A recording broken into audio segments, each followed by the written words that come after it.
Have you ever heard the old saying, sly as a fox? Well, there's a good reason for it. Today, we're diving into a classic tale, but with a twist you might not expect.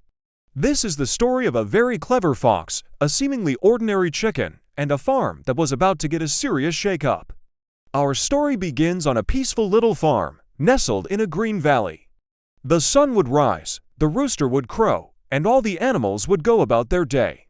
It was a perfect picture of countryside harmony. Among the residents was a flock of chickens, clucking and pecking away in their cozy coop.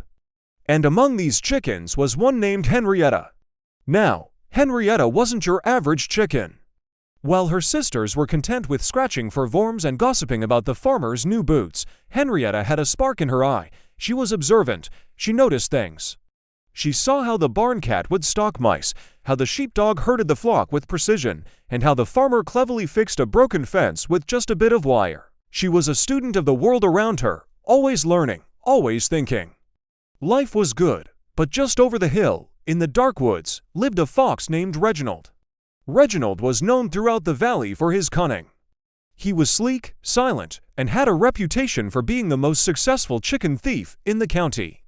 He'd been eyeing the farm for weeks, watching the plump, happy chickens and licking his chops.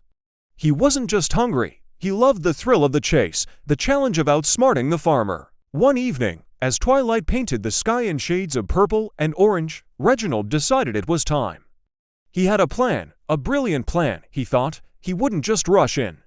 No, that was for amateur foxes. He would use his wit. He crept to the edge of the woods and observed the chicken coop. It was sturdy, the latch was secure, and the farmer always did a final check before turning in for the night.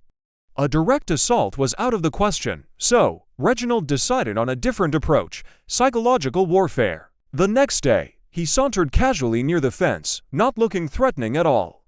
He started a conversation with one of the chickens near the wire. "Good morning," he chirped, his voice smooth as honey.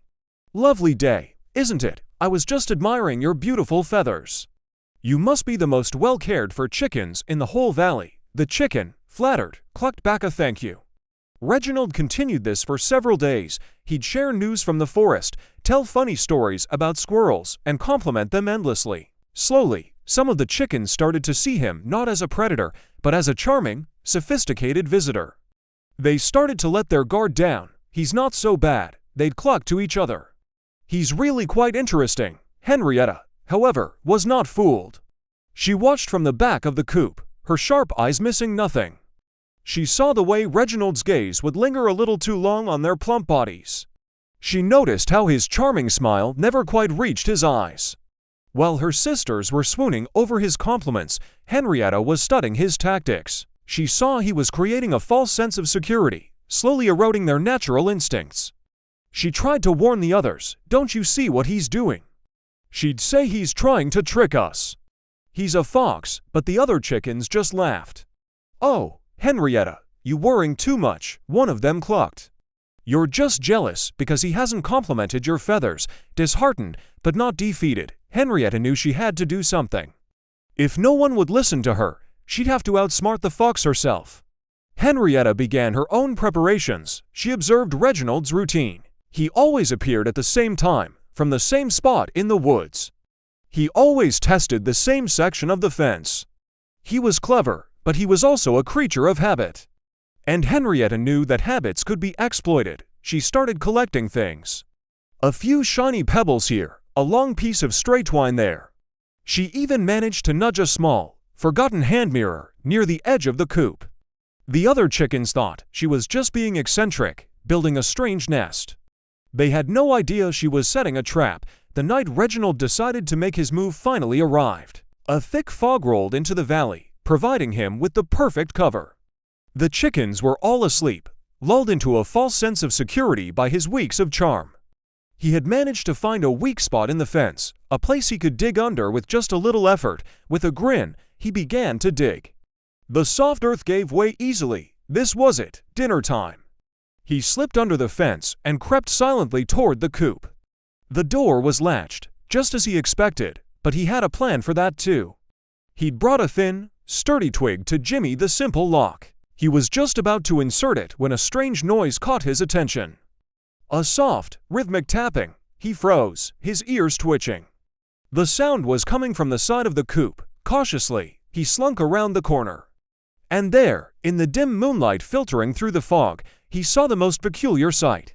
It was a chicken Henrietta tapping a small pebble against a piece of glass, but that wasn't the weird part. Behind her, projected onto the foggy wall of the barn, was a massive, monstrous shadow. You see, Henrietta had positioned herself between the farmer's forgotten lantern and the barn wall. By holding up her wings in a certain way and using the stray bits and bobs she collected, she cast a shadow that looked like a terrifying, giant beast. It had what looked like huge horns and massive claws. To a fox creeping through the fog, it looked like a monster straight out of a nightmare. Reginald's fur stood on end. He had hunted in these woods his whole life and had never seen anything like it. His heart pounded in his chest. His instinct, the one that screamed danger, took over completely. He forgot all about the chickens, all about his hunger, all about his brilliant plan. Then, Henrietta did something even more brilliant. She let out a low, guttural squawk, a sound no one had ever heard a chicken make.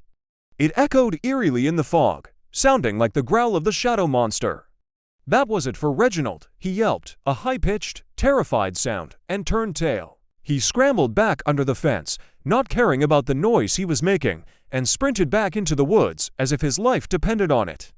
He didn't stop running until he was deep in the safety of his den, shivering and wondering what kind of demon guarded that farm. The next morning, the sun rose, the rooster crowed, and the chickens woke up, none the wiser. They started their day, clucking and pecking, wondering why their charming friend Reginald didn't come to visit. But Henrietta knew. She stood quietly, watching the edge of the woods. She knew he wouldn't be back. From that day on, things changed on the farm. The other chickens, noticing that the fox was gone for good, started to look at Henrietta with a new respect. They hadn't seen what happened, but they realized her warnings had been right all along. They started listening to her, paying more attention to the world around them, just as she did. Henrietta became their unofficial leader, teaching them to be more aware, more cautious, and a little bit smarter. And what about Reginald? Well, he never went near that farm again. The legend of the barnyard monster of Foggy Valley spread like wildfire among the fox community. They spoke in hushed tones of a terrifying beast that guarded the chickens. Reginald, once the boldest fox in the county, became the most cautious.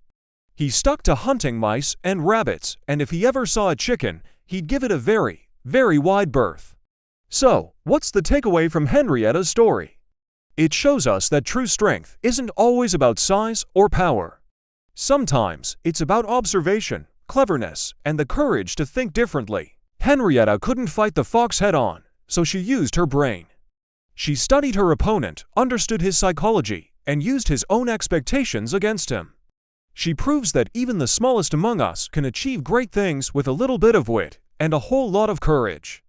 It's a reminder to never underestimate anyone, especially not a clever chicken. And to always be aware of charming foxes. Thanks for hanging out and listening to the tale of Henrietta and Reginald. If you enjoyed this story, make sure to hit that like button and subscribe for more tales from the farm and beyond. Let me know in the comments what you think, who was smarter, the fox or the chicken. See you in the next video.